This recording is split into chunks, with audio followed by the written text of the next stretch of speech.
નમસ્કાર મિત્રો, સ્વાગત છે તમારું અમારી યુટ્યુબ ચેનલમાં। અત્યારના સૌથી મોટા સમાચારમાં વાત કરીશું। વાસણા બેરેજના 3 દરવાજા ખોલાતા નદી કાંઠાના વિસ્તારોમાં એલર્ટ। ઉપરવાસમાં ભારે વરસાદના પગલે સાબરમતી નદીમાં પાણીની આવક થતાં નદીમાં સપાટી 132.50 ફૂટ સુધી પહોંચી છે, જેના પગલે વાસણા બેરેજના 3 દરવાજા 1 ફૂટ ખોલાતા જિલ્લાના નદી કાંઠાના વિસ્તારોમાં એલર્ટ જાહેર કરાયું છે। આ અંગે તંત્રએ કહ્યું છે કે હાલ કોઈ નથી, પરંતુ નદી પારના નીચાણવાળા વિસ્તારોમાં જાણ કરીને એલર્ટ કરાયા છે। આ ઉપરાંત ગામના લોકોને દિવસે પણ નદીમાં ન જવા સૂચના આપી દેવામાં આવી છે। મિત્રો, અન્ય મહત્વના સમાચારની વાત કરીએ તો ઇઝરાયલમાં હિઝબુલ્લા દ્વારા મોટો હુમલો સામે આવ્યો છે। હિઝબુલ્લાએ ઉત્તરી ઇઝરાયલમાં મોટો હુમલો કર્યો છે। ઇઝરાયેલી ટાઈમ્સ અનુસાર હિઝબુલ્લા દ્વારા 10 રોકેટ છોડવામાં આવ્યા હતા। ઇઝરાયેલની એર ડિફેન્સ સિસ્ટમ ઘણા રોકેટને નષ્ટ કરવામાં નિષ્ફળ રહી છે। જો કે અત્યાર સુધી આ રોકેટ હુમલામાં કોઈ જાનમાલના નુકસાનીના સમાચાર નથી।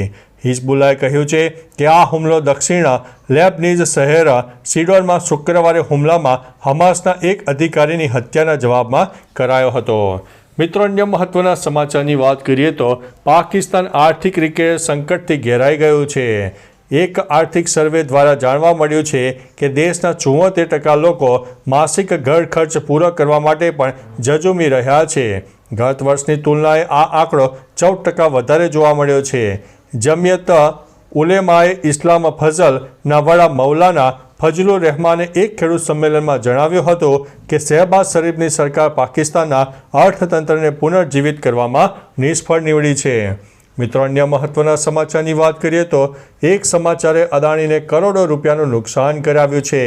હિડનબર્ગે સેબી ચીફ માધબીપુરી બુચ સામે ગંભીર આક્ષેપો કર્યા બાદ અદાણી ગ્રુપની કંપનીઓના શેરમાં ભારે ઘટાડો જોવા મળ્યો હતો।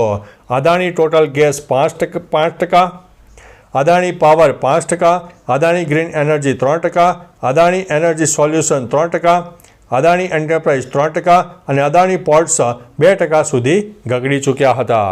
મિત્રો, અન્ય મહત્વના સમાચારની વાત કરીએ તો વિષ્ણુની પ્રતિમા 2 કરોડમાં વેચવા જઈ રહ્યા હતા ચોર, અને તેમણે પોલીસે દબોચી લીધા છે। તામિલનાડુ પોલીસની મૂર્તિ શાખાએ શનિવારે 2 કરોડ રૂપિયાની કિંમતની 15મી સદીની ભગવાન વિષ્ણુની મૂર્તિ જપ્ત કરી હતી। તેને વેચવા જઈ રહેલા 7 લોકોની ધરપકડ કરી છે।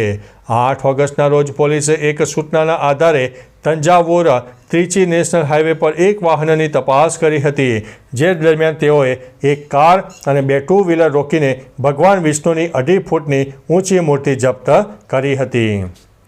મિત્રો, અન્ય મહત્વના સમાચારની વાત કરીએ તો શહેરમાં 2 દિવસમાં હેલ્મેટ વગરના 7,500 લોકો પકડાયા છે।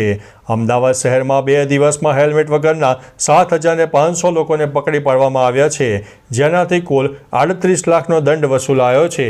જેમાં હાઈકોર્ટની ટકોર બાદ શહેરી ટ્રાફિક પોલીસ સક્રિય થઈ છે, તેમજ 22મી સુધી ડ્રાઈવ ચાલશે। રોંગ સાઈડમાં આવતા વાહનોના 700 કેસ કરીને રૂપિયા 12.20 લાખનો દંડ ફટકાર્યો છે, તેમજ ગેરકાયદેસર પાર્કિંગ કરેલા 947 વાહનોને ટો કરીને 4.85 લાખનો દંડ વસૂલવામાં આવ્યો છે। મિત્રો, અન્ય મહત્વના સમાચારની વાત કરીએ તો વડોદરામાં મહાકાય મગરનું રેસ્ક્યુ કરવામાં આવ્યું છે। વડોદરા શહેરના કારેલી બાગ વિસ્તારમાં રહેણાંક સોસાયટી વિસ્તારમાં 6 ફૂટ લાંબો મગર આવી જતા સ્થાનિક રહીશોમાં ફફડાટ ફેલાઈ ગયો હતો। વન વિભાગને આ અંગે જાણકારી થતાં રેસ્ક્યુ ટીમ અને વન વિભાગના કર્મચારીઓએ મળીને મગરનું ભારે જહેમત બાદ રેસ્ક્યુ કર્યું હતું। વડોદરા રેસ્ક્યુ ટીમના સદસ્ય મહર્ષિ બ્રહ્મભટ્ટ, નીરજ પાસી, સંદીપ ગુપ્તા સ્થળ ઉપર દોડી આવ્યા હતા। મિત્રો, અન્ય મહત્વના સમાચારની વાત કરીએ તો કોલકાતામાં કપડાં ધોઈને પુરાવાનો નાશ કરેલો હતો। કોલકાતાની આરજીકાલ મેડિકલ કોલેજ હોસ્પિટલના તાલીમાર્થી ડૉક્ટર પર બળાત્કાર અને હત્યાના આરોપમાં તપાસ કરી રહેલા પોલીસ અધિકારીએ ધરપકડ કરાયેલા વ્યક્તિ સાથે સંબંધિત કેટલાક દાવા કર્યા છે। હોસ્પિટલની અંદર ડૉક્ટર પર બળાત્કાર અને હત્યા કર્યા પછી આરોપીએ બીજા દિવસે સવારે પુરાવાનો નાશ કરવા માટે તેના કપડાં ધોયા હતા અને સૂઈ ગયો હતો। આરોપીને તેના બ્લૂટૂથના આધારે તેને પકડી પાડવામાં આવ્યો હતો। મિત્રો, અન્ય મહત્વના સમાચારની વાત કરીએ તો અભિષેક બચ્ચને છૂટાછેડા અંગે કર્યું છે રિએક્ટ।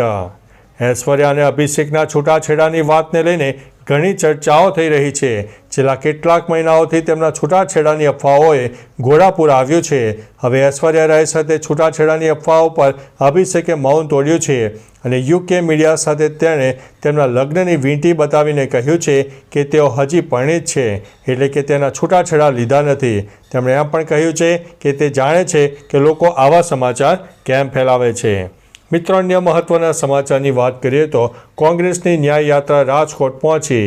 ગુજરાત કોંગ્રેસ દ્વારા રાજ્યમાં બનેલી વિવિધ દુર્ઘટનાઓમાં મૃત પામેલાઓને ન્યાય અપાવવા માટે 9 ઓગસ્ટથી શરૂ કરેલી ન્યાય યાત્રા રાજકોટ પહોંચી છે, જેમાં 27 જેટલા પદયાત્રીઓ ટીઆરપી ગેમ ઝોન અગ્નિકાંડ જ્યાં થયો હતો ત્યાં પહોંચીને મીણબત્તીથી હતભાગ્યોને શ્રદ્ધાંજલિ અર્પીને 2 મિનિટનું મૌન પાડ્યું હતું. મિત્રો, અન્ય મહત્વના સમાચારની વાત કરીએ તો ગુજરાતી ચીની કપલે અમેરિકન કપલનું 12 કરોડનું સોનું ઠગ્યું છે.